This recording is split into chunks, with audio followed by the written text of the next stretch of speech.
I will be forever the myth. You're the king of kings, man. There's always a pecking order. The little packers never mess with the big packers. So I'm a rooster, and he's a chicken, so to speak.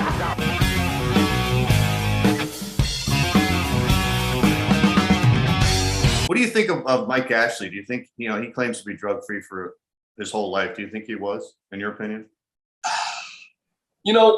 On the record, no. Yeah.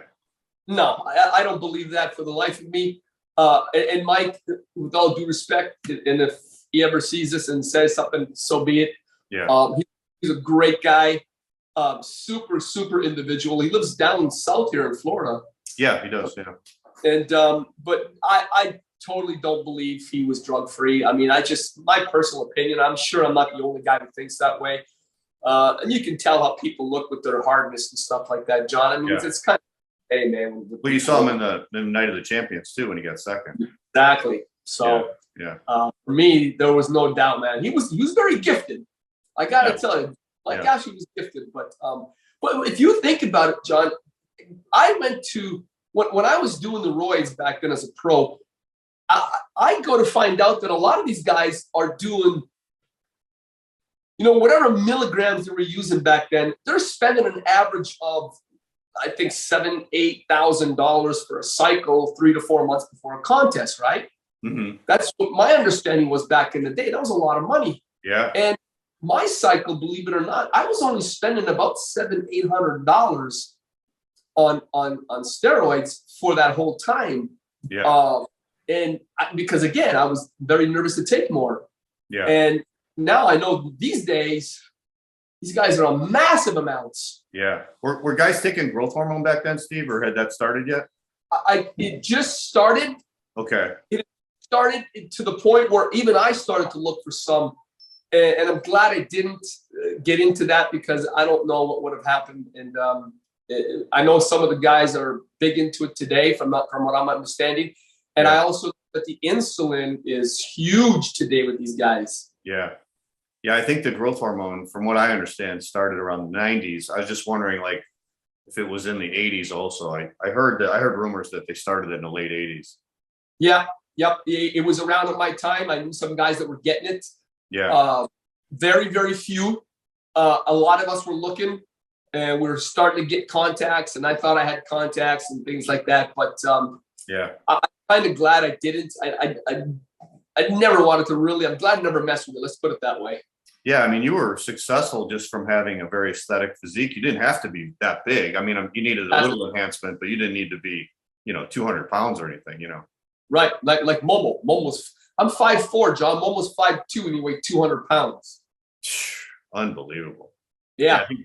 People forget how thick and massive he was for that time, Well, you got to remember, he and I would attribute him and Dorian setting the standards to where they are today. Yeah.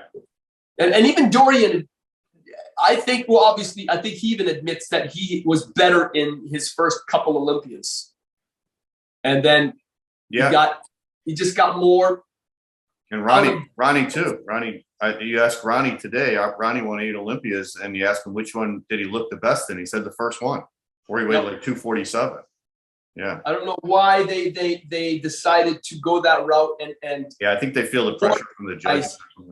You got to blame the judges for this. Yeah, yeah. You really do, because you're giving something to somebody that's just not part of our sport anymore. I mean, look at Rami. Holy smokes. Yeah. I mean, the guy is just a big block. Yeah, right. Big Rami. Yeah. They don't flow anymore, John. They don't have they don't have that classy look, man. Right. It's just, to me, it's not bodybuilding. It's just, and yet the audience loves it. These guys are massively famous all over the world. Yeah. Just because having these massive muscles, and it's like, good Lord. Yeah. Where's the look? Where's the actual good look, man? Yeah, right. So in 1990, you didn't do the Olympia that year, right? No. You had to get, you would have had to have qualified, right? Matter of fact, I think. Did you qualify by taking 5th? I did qualify. I qualified in 90, if I'm not mistaken. But I hurt my shoulder and I couldn't compete. Oh, okay. Because that was the other drug tested show in 1990. It was. Yeah. Yeah, and I forgot all about that, and yeah, because I was injured for that show. It would have been my second Olympia. So as you know, I competed in 2 Olympias. Yeah. But would have been 3, but either way, I was devastated I couldn't compete in that back then, man. Yeah, I'll bet. And Mike Ashley, unbelievable, didn't do that show. That was the only drug tested Olympian. He didn't do that show. Yeah, I forgot why. I think he had an injury too. I think it was his knee. I think he had a knee operation. Remember, he had those bad knees from when he was doing paratrooping stuff. Yeah. Yep, it's true. So 91, you go back to the Arnold Classic and you got 6th, and that wasn't drug tested. So that's a great place. Yeah. Those are probably my better accomplishments as a pro, doing well in the Arnold Classics. And you beat Rich Gaspari and Robbie Robbins. Yep. How's that? Stone. Believe it or not, John, it was when I first beat Rich. Okay. First of all, Rich Gaspari didn't really say too much to me, man. He's like, I don't know what it was. Yeah. Don't get me wrong. Rich is a great guy. I know today we've had some conversations back then. I saw him several years ago here in Orlando. Yeah. And we were having a conversation, talking family, man. It was pretty funny. But it wasn't until I beat him where finally Rich came along. It's like he started having, talking to him. Hey, okay, Rich. Yeah. Yes, I exist in your world, man. That had to be tough for him because he won the first Arnold Classic in '89, and then 2 years later he gets 7th. So that had to be tough. Yeah. I know my ability, and I know what I had, John, to become better at it. And I know that in '92 when I walked away, that I left a lot on the table. Yeah. But there was other things in my life that promises were made business-wise and stuff, where I was with the Hot Stuff Empire. Yeah. And that blew up in my face with a lot of different things, man. But so yeah, there are some regrets a little bit after the fact, but I can't look back and have that. I just got to say that I made the decision not to compete. It was my decision, it was my choice, and knowing that I wish I would have done a couple more years. Mm-hmm. So, and at that time, I was getting to know Milo Sarcev really good too. We've been to several places together in contests and that, man. And, and he was kind of the talk of the town in bodybuilding back then. Not that he was, this great, phenomenal physique, but he was so consistent. And he was always getting better, and he was in shape all year round. And he was doing so many shows. He did so many shows. I go to find out this guy is brilliant, man. He studied to a T. That's why he's one of the best coaches today in the world. Right. He knows his stuff, man. Before we talk about 92, which was your last year of competing, I want to mention the Ironman, which was the first Ironman in 1990. And I was at that show in California, so I got to see it in person. And you got 7. And as you mentioned, you had this great routine to a lot of miles, right? Black Velvet. Mm-hmm. Yeah. So where'd you come up with the idea for that routine? Because I remember that routine was awesome. I used to listen to a lot of her music. I loved her music. And just that song kept coming into my head as I'm working out the gym and posing in the mirror. And I think, okay, I got to think of a song. I want something to flow, something like just to come out there and nobody even knows or hears a lot of. And I picked that song. And the reason I remember that show for that, thanks for bringing it up, is that when I went to the Ironman, John Bailey. John Bailey, yeah. So I had to pay my own way to that contest. Yeah. So I was allowed to go to it as a pro. I was allowed to compete, but I was one of those bodybuilders. Yeah, you can come to the show, but we're not paying for your room and all that stuff. So, all right. Yeah. So when I ended up going to the show and placing 7th, John Bailey came at the show, said, "Steve, I'm going to reimburse you for everything that you paid for because you did a fantastic job there, man." Yeah, that's awesome. So, and I beat some big names too. And so he's like, so that was a real good milestone for these guys to notice that back in the day, Yeah. I remember when you did that routine, you were moving to the music, which was like really unusual. And the audience loved it. It was great. Yeah. I had that little hip movement right there. Right, the man. hip movement, right. I'll never forget that. I had that thing with my hand. Like, Yeah. Wow, what a memory. I can't remember that. I can't believe I remember that.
Well, you said Lee Labrada was in the audience and he complimented. You heard that. Yep. He did a great compliment. I had, matter of fact, he was sitting with, my girlfriend was in front of him.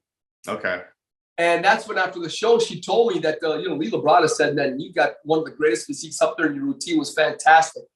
Wow. And she said that, man, if I would have come in a little bit tighter, Lee was saying, if I come in a little bit tighter for that show, I would have won it all. No shit. Wow.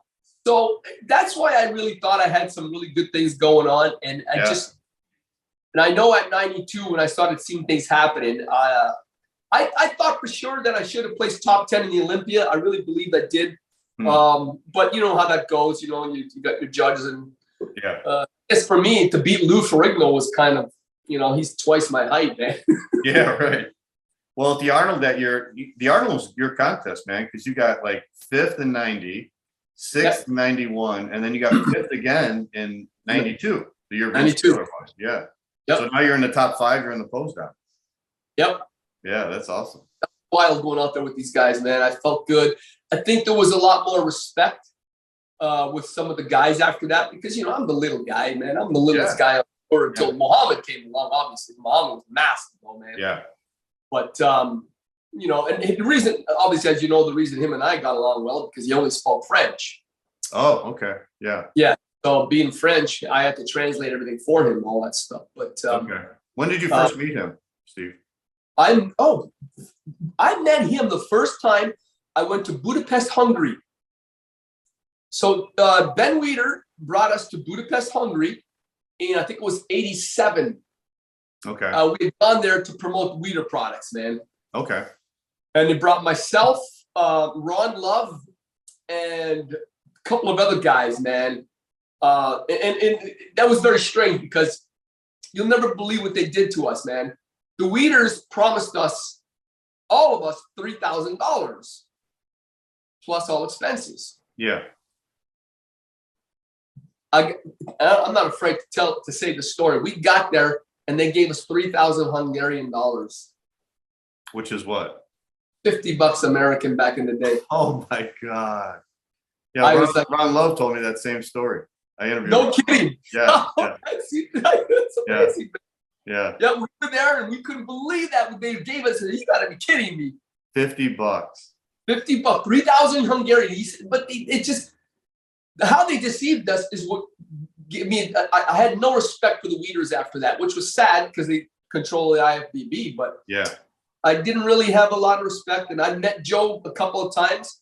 He brought me out to dinner, myself, Ronel Jambi, after the Arnold Classic one time. Mm-hmm. He wanted to sign me up under his, under the Weider name. And at that time, I was with Hot Stuff, but I didn't have an obligation because I wasn't really under contract. But I felt obligated because Hot Stuff was owned by my former father-in-law. Okay. What was his name? So, Steve. Tom Ciola. Oh, Tom Ciola. Okay. Yeah. Yep.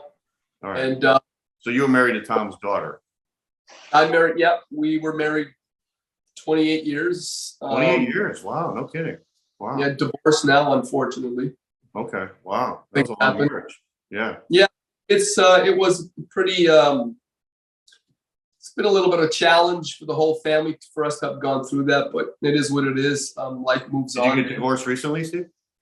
Yep. Okay. Wow. Sorry to hear that. So, but it's, we have 7 kids together. 7 kids. No kidding. Yeah. Wow. No kidding. I know people keep asking us, are they all of ours? Yeah, they are, man. How old are your kids? Well, we have, my 3 girls are 9, 12, and 14. Okay.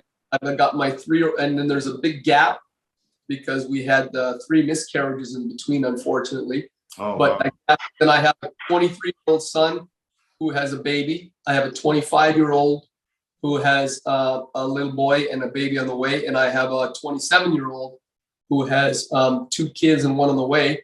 And that's my 3 boys. And then my oldest daughter, she sings all over Central Florida. She's probably one of the top performers in this area. No kidding. Wow. She's a musician, but yeah, so. That's awesome. So you're a grandfather. Yeah, great kids, man. I got 4 grandchildren, 2 on the way. That's great. I mean, 4 grandchildren, 2 on the way. So when did Tom start Hot Stuff? What year was that? I think it was about 3 to 4 years prior to me meeting him. Okay. It was like the early 80s, mid 80s or something like that, I think. Okay. All right. Yeah. And I came down here to Orlando. I live on the outskirts of Orlando in the Windermere, Winter Garden area. Okay. I came down here to meet him because Wayne DeMilia told him that there was this athlete that, he was looking for some athlete. I was an up and coming pro, and I went down to meet him here, came down here, and one thing led to another, and stayed here, met his daughter, and we got married and all that stuff. But so you moved from Canada way back then, huh? Yep. Oh, 30 years. 30 years. For some reason, I was always thinking you were still in Canada that whole time. No, too cold. Yeah, I know. I'm from Chicago. I know. I understand. Right. Right. So let's go back to 92 because that was you did the Olympia. That was the first year Dorian won. That was in Finland, and you qualified for that by getting top 5 at the Arnold, right? So you were qualified for the Olympia that year. Yep. And you only got 11th, but that was a stacked lineup, of course, as it always is. And you thought you could have did a little better, huh? I believe I thought it was top 10. I thought because just watching everything and even going back and seeing some of the pictures in that. But you know how bodybuilding is, man. It's very subjective, and you got a lot of different judges there. And I was climbing the ladder, and well, it seems like the Olympia always seems to go for the bigger guys, Yeah, and sometimes they like to tell you got to pay your dues, which I don't like that statement. Yeah. I mean, if you're the best guy on stage at that time, it's vote him in. I mean, this is the guy; he's the best on stage. It's a contest. But that was happening. But I realized I was getting really close with a lot of the athletes and the judges that got to know them better and stuff. And there was a bit of a camaraderie. It's almost like you have to have a bit of a camaraderie with some of the judges. I don't know. It was like that for us back then a little bit. Yeah. And because they give you pointers, I mean, there was a couple of guys in New York Steve still judges at IFBB, and he used to tell me, just coming in a little bit tighter, a little sharper. Yeah. But I guess at that time, when you're 11th in the world, and then the shows in the Grand Prix, I'm like, after that, there's 6 shows after that, in which I was in the top 7 each show, 4th a couple of times. Okay. So, at the time, I consider myself one of the top 10 bodybuilders in the world. Yeah. Yeah.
And so I really thought I had some good things coming. And, it's, I'll never forget that night, Porter and I made a decision. Probably, it was, I think it was the right decision at the time. Yeah. I had a chance to come back a couple of years later, and I didn't take it. And I just, life moves on, man. Yeah. Yeah. So when you did the Olympia, a lot of people were making a big deal about Lou coming back, Lou Ferrigno, because he was finally making a comeback after, since 1975. That was his last contest. So, what was all the hype surrounding that at the show? Was there a lot of hype around that? Yeah, and again, you got to realize too that Lou had the fake calves. Yeah, the implants. They look terrible. And what I didn't like is he got paid, from what I understand, Joe Weider paid him $250,000 just to come to the show.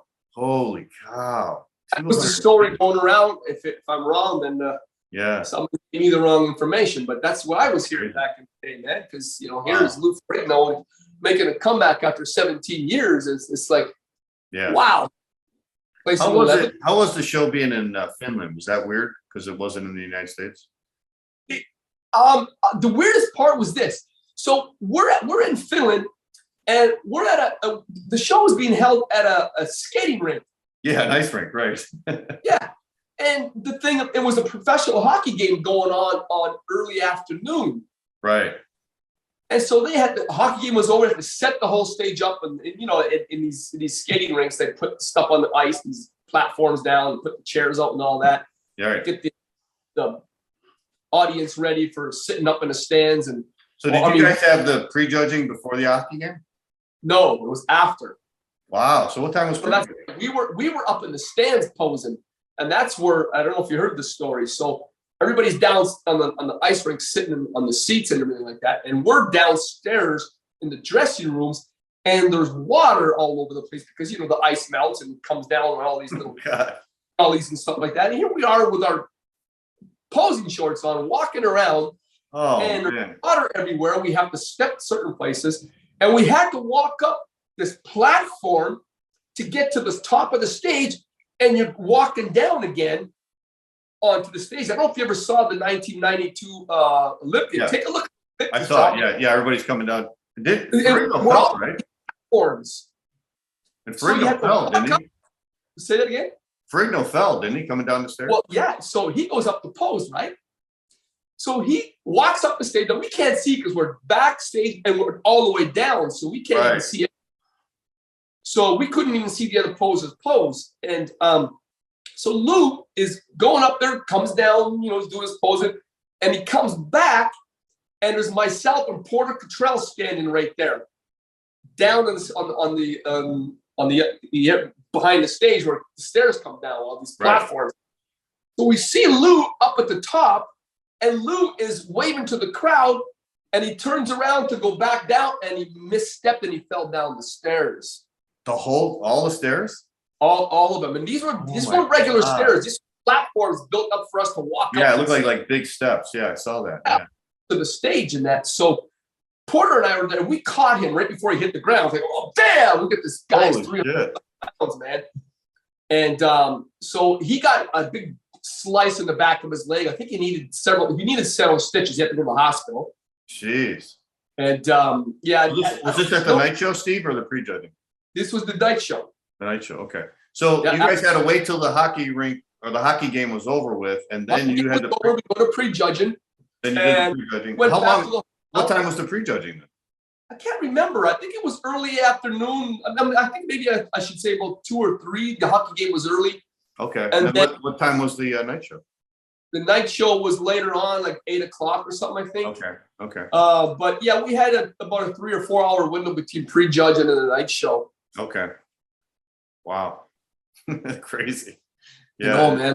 It's so weird now because it's always it's in Vegas every year, except for the last couple of years it's been in Orlando, but usually it's in Vegas every year. They got the hotel but back then people may not realize it, but they were moving it every year. It was like, sometimes it was in Europe, sometimes it was the United States. And it was always moving around. Place. Yeah. I think this was the best scene for all of them. And coming here was last minute. They had to do the same thing this year. Yeah.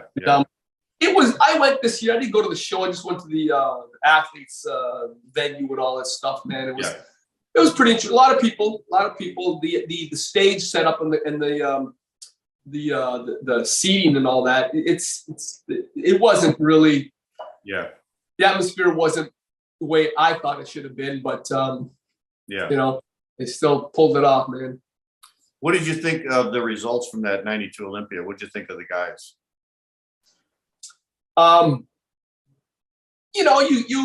Everybody has their opinion on that, right, John? I mean, as you know, I thought I should have placed higher. You think Dorian should have won? I thought for sure that Kevin Levrone was going to beat him. Oh, really? Okay. Yep. I thought because Kevin had placed second there. Yeah, he took second. And I thought he was going to beat him, but I was happy for Dorian. He was a great guy. He was obviously came in way better from the year prior. I mean, this guy dialed in, and all of a sudden it was like everybody wanted Dorian after that, man. Yeah. What'd you think of Sean Ray and Lee Labrada? Lee Labrada was a class act, man. Yeah.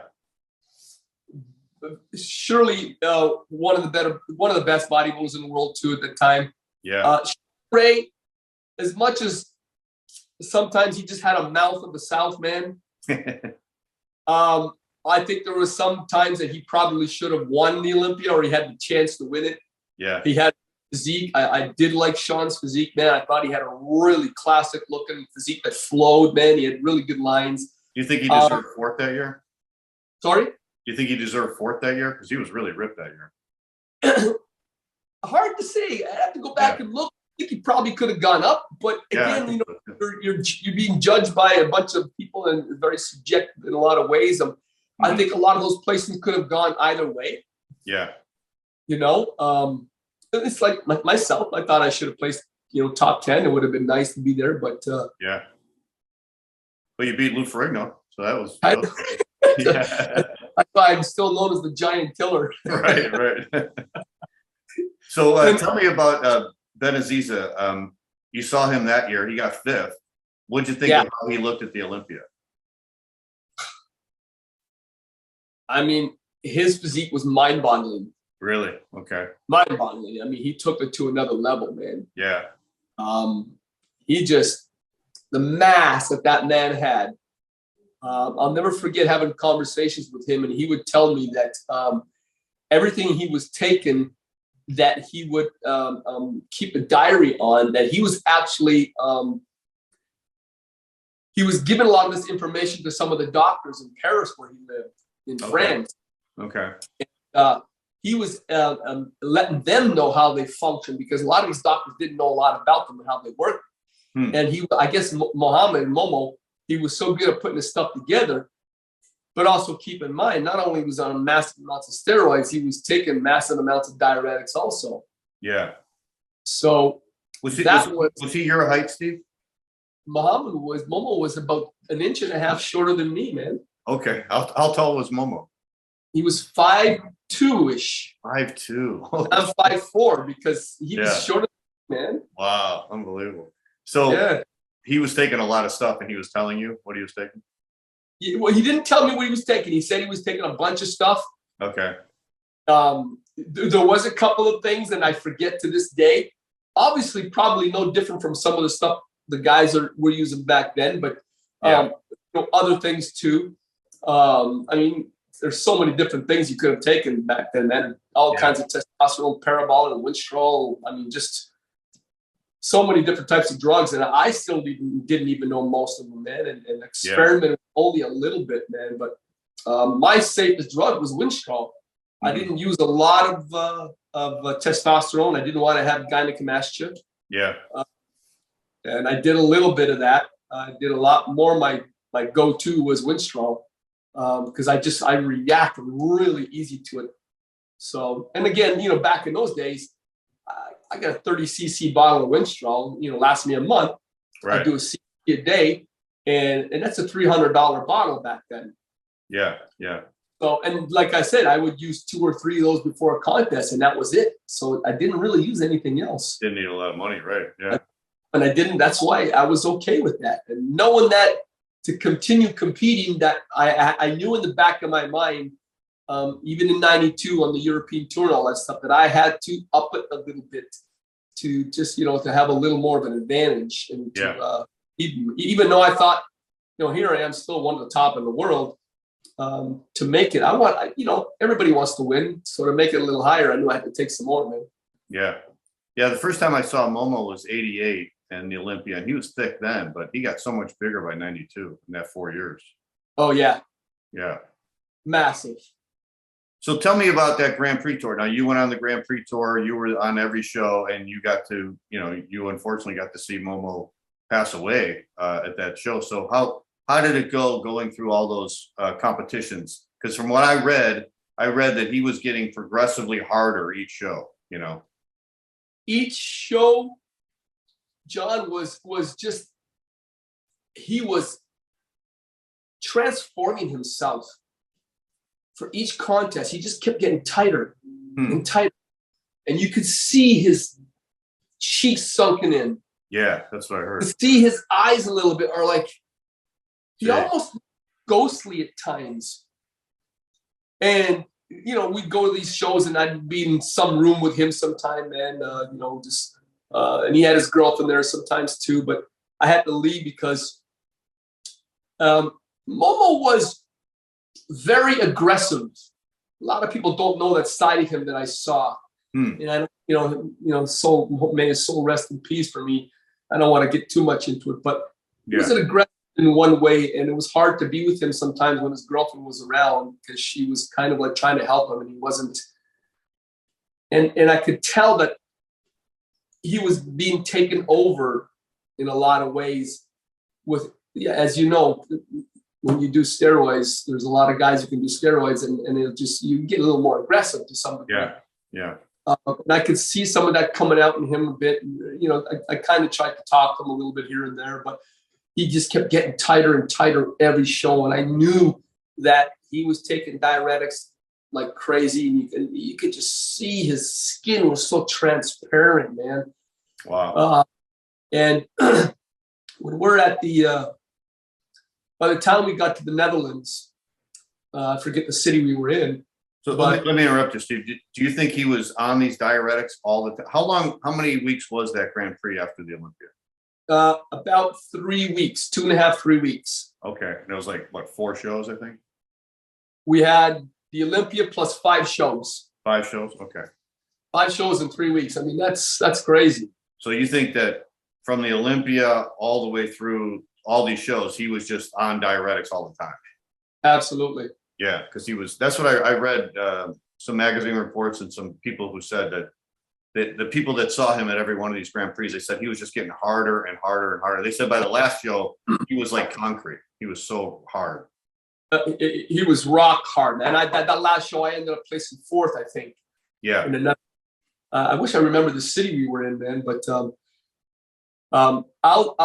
was one contest, I forget where we were, where I kind of collapsed on stage, John, because I had cramped up like crazy, and I had taken some diuretics, and I took only a little couple days before each show, man. And and the one thing that affected me with the diuretics was my legs, and I could feel them right away tighten up. But there was one contest where I kind of collapsed. Wasn't during a couple of call outs in the pre-judging. And I kind of walk back, and I just get down on my hands and knees because I'm trying to breathe. And it's like, I'm exhausted. I can feel my legs tightening up. And I looked at the audience all looking back. And Wayne D'Amelia's asking me if I'm okay, I think, something like that. And I stood up and I was fine. But did you take him a couple days before the show, Steve? Yeah, I think it was a day and a half, 2 days before a contest. I would take just a small amount to try to tighten up, man, and get that harder look, you know? Yeah. That's why in that when I was progressing in 92 also, in each show getting better, obviously, because I was still climbing the ladder, I could see some difference in myself also. But, you know, I did well in a lot of those shows. But, you know, Momo had won, I think, 2 or 3 of them, if I'm not mistaken. Or 2 of them. 2. Yeah. Yeah. And then when he won the Netherlands one, that's when I saw everything happen after that, man. Wow. So tell me about that night. You guys were at the hotel, and this was after the show, right? After the final Grand Prix. Was it the last one? Yep. So we were at the show. Momo won it, and we're all backstage, and he's sitting down just on a bench or something like that. And, you know, I'm asking if he's okay. He goes, yeah. So we're all, you know, Steve, go. I'm sorry to interrupt again. Was he running off stage during the prejudging, throwing up? Because that was another thing I heard. I heard he was vomiting a lot. He did. Matter of fact, that's right. Thanks for remembering that, man. Yeah. He had gone off a couple times. I don't remember if it was every show or 1 or 2. I remember him going off stage, puking, and coming back. And I don't know. Now he's losing more electrolytes. You know. Yeah, and we don't know what was going on when he kept walking off stage or something like that. But from what I remember, since you brought that up, he did have to go get sick. But then the show was over, and we're backstage, and we got to get into a big van to go to where we are in our hotel, which is like 45 minutes away. Right. And we're in a hotel, John, in the middle of Timbuktu, man. We're in the middle of nowhere. Yeah. Small little town in the Netherlands. So here we are, going outside. We're all getting dressed, showered up, man, waiting in the van, and we're waiting for Momo. So I go back. Let me go get him. I go back, and he's in the shower. So he's standing in the shower with his hands against the wall like this, his feet right out, looking down with the water beating down on him. And I'm yelling at him, Momo, you all right? And he looks over and he goes, yeah, Steve, I'm fine. So he comes out, gets dried off and stuff, but he sits down and he can't move. So, but I went and got some of the guys. I forget what happened. Yeah, it was me. Some of us got some of the guys, came back over here inside the venue and picked him up and basically dragged them to the van. Oh my God! Wow. He wasn't even hardly taking any steps. We were just couldn't move anything. Yeah. So, like we're all looking at him. I'm thinking, okay, he's just got to get some water. He's drinking water. He's going to be okay. So we go to the hotel and we go to the restaurant. Of course, the restaurant has this big spread for us. I mean, massive spread. Now the shows are all over, right? This was the This last is show? it. We're all at the hotel partying, man. We're just eating food, having a couple beers, some of us, whatever, right? Was he drinking fluid then? And he was drinking some fluids, and he did eat some food from what I remember. Okay. But the one thing I'll never forget, John, is I think it was 3 o'clock in the morning and 2 or 3 in the morning. And we all got to get up 6 or 7 to go catch our flights to all our own countries, right? Yeah, yeah. So I see Momo sitting in a chair over there in the restaurant. And I said, I got to go, guys. I'm out of here. I'm going to get some rest before I get up and fly out, man. And so I walked by him, and he's sitting in a chair like this, his head back, and I put my hand on his shoulder. I said, Momo, you okay? Oh, excuse me, I'm speaking to him in French. I said, you all right, buddy? And he looks at me, and he looked at me, John, and the look in his eyes is what caught me off guard, man. I look at him, and I said, Momo, you don't look right, man. He goes, I'm okay. His eyes were sunken in. Oh, my God. Really, really sick. Yeah. And something I said, Momo, you come on, let's take you to the hotel. He goes, I'm fine. I'm gonna go up in a bit. So, all right. So I go and I hit the sack and I'm out. I don't think it was not even an hour later. I'm banging on my door and I open the door. It's Thierry Pastel. And he's going, Steve, Momo. Come in. Thierry also was French. He didn't speak English. So yeah. And so we go, I run into there, get my shorts on. You're staying in the room with him? Well, we all had our own room as bodybuilders. Oh, we had our own. Okay. So I run over to the room where he is, and inside, so he's on the ground, and Al-Q Gurley is trying to perform CPR on him. And immediately I run next door because I know where Porter is, and I bang on his door. Porter, he's paramedic. Right. Fireman, and so he comes over and Porter starts performing proper CPR. And he's giving him mouth to mouth, pumping his chest. And unbeknownst to us that apparently an ambulance had come or doctors had come prior to that night to see him. Oh, really? And said he was okay. Are you going to be fine? Give him some liquids or something. And they left. So as this happened after that, and Porter's performing CPR on him. Now, you got to see what happened here, man. As he's doing this, he was performing CPR for the better part of 30, 40 minutes because that's how far away these guys were, the ambulance. Yeah, because you guys were in the middle of nowhere. Middle of nowhere. So as I'm looking down, John, I'm looking down at Porter, and Porter's performing CPR, giving a mouth pump and going.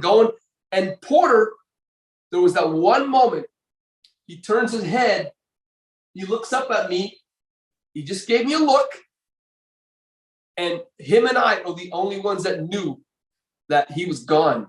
Mm. But him being a professional, he had to continue performing CPR. He could not stop. Yeah. I mean, Porter was amazing. I was absolutely amazed at what he was doing. And Porter and Momo didn't get along. They didn't talk to each other. Yeah. Porter tried to talk to him a little bit. Momo would always kind of brush him off. And I thought it was kind of rude sometimes, but yeah. Well, it's just the way it was, man. And Momo never meant anything personal by it, though. But here you are, Porter, here giving CPR to this guy. And all of a sudden, the guys get there with the gurney and put him on the gurney. Now, as they're putting him on the gurney to take him downstairs, they didn't even have the pump in his mouth or anything. And they're trying to, and they had to go down the spiral staircase with Momo strapped on this gurney. Oh, man. And we're following behind trying to see what's going on. And Momo's head is bopping there. And it's like they take him in the ambulance and then they take off. And Porter and I look at each other. And we both together started walking around the building. And both of us together walking around that building, we had tears in our eyes, man. Wow. As we were walking away, everybody was thinking, oh, good, everything's going to be okay. And we're looking at each other, him and I, we didn't say anything because he knew not to say anything until it was official. Yeah. And so we're there and we get a call, I think, not even an hour later. And they got off the phone and said, he didn't make it. So everybody starts breaking down in the whole 9 yards. Yeah. So they took us all to the hospital. And Porter's the one that came over and closed his eyes, man. Like we had the hospital, his eyes were still open while he was passed away. And Wow. and never forget that. He just came over and just closed his eyes. The paramedics, when they got him from the room, they didn't tell you guys that he was dead. Told us nothing. Yeah, but he was probably gone right then. Porter knew and I knew. Porter told, just because the way Porter was just exhibiting what was going on here, and the way he looked at me, and after that, and when they went into the ambulance, I felt it. I knew right there. It was kind of common sense. I think everybody else felt for maybe they're okay. He's going to be okay. They felt like, okay, there's a miracle. He's going to be fine, whatever, man. But it wasn't like that. Porter and I both knew when they got the call. Yeah. Everybody broke down. We all, Porter and I were the ones that knew that was going on then. And then so we went to the hospital, and then at that night, it's the morning now. We're all getting ready to go. And at that time I said, hey, everybody's standing around, judges were there and everything. Hey guys, I just forgot how I mentioned it, but I went around or stood up and said, guys, I'm done. I'm not competing anymore. Okay. All these guys were shocked. Judges were looking at me. A couple came over and talked to me. And I had a couple calls after that by some people and some athletes. And who was it that called me? I forget who it was that said, look, Steve, you still got what it takes, man. Don't let this get you. You need to come back, man. You're a big draw in bodybuilding. You're doing well. So, and I thought I had other things waiting for me. I didn't need to do this. Mm-hmm. So I got out of the sport. Wow. No one else did that, right? Just you? Nope, just me, man. Yeah. How was the feeling among all the competitors? Because I know I've always heard there's been a lot of close calls with diuretics, guys get taken to the hospital. Well, I think that year the next year, I think at the Arnold, there was some issues with Matarazzo and stuff. But how did all the competitors feel? This is the first time someone actually died. A competitor actually died. Get a chance after that, John, during the time that happened to Momo, in the hotel, we're all there talking back and forth. Everybody's just saying what they got to say, and giving their thoughts and stuff like that, man. But some people made it kind of a big thing, but I know that Wayne D'Amelia got some death threats after that from his family. Really? Yeah. He being an Algerian guy. Yeah.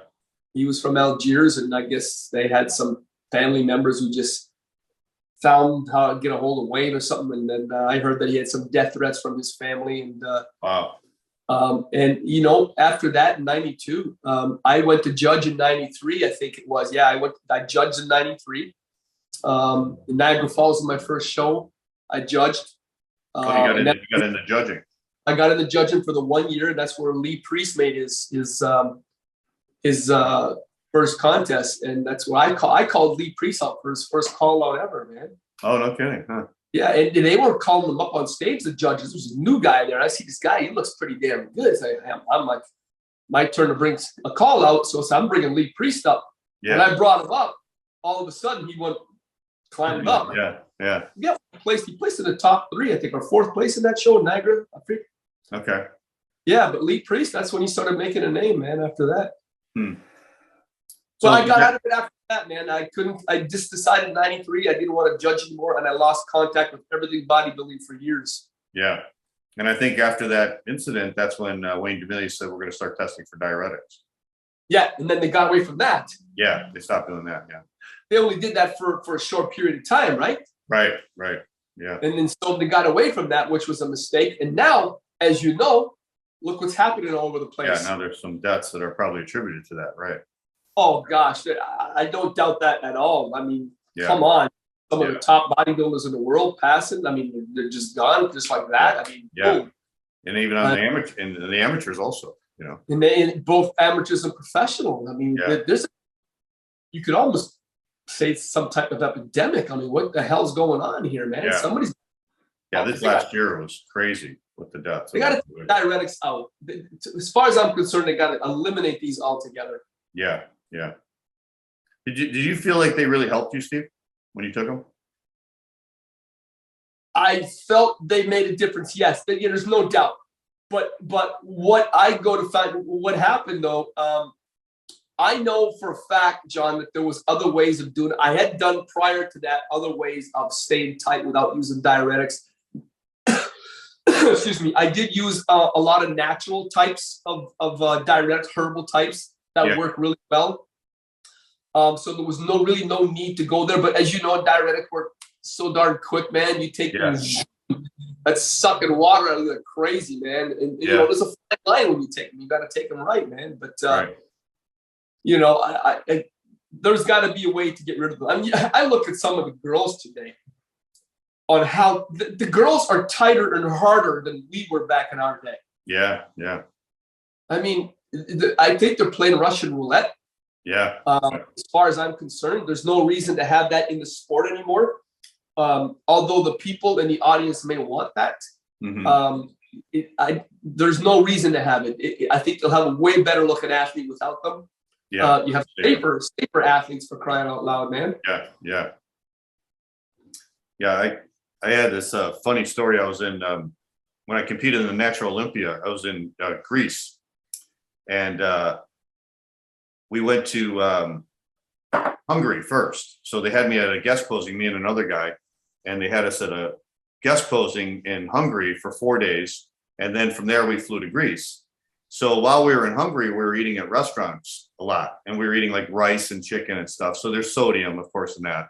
And so when I guest posed on Thursday, I'd been really in great shape before I left, before I left for Europe. And I asked my friend who was a photographer, I said, how'd I look? And he's like, you're holding a little water. I'm like, oh no, the show's in 2 days. I trained so hard for the show. So for the next 2 days, I went out and bought all my food. And luckily I had a George Foreman grill, and I was cooking everything in my hotel room. And I was cooking like potatoes and my beef and everything. And all I ate was just regular food. I didn't go to restaurant food.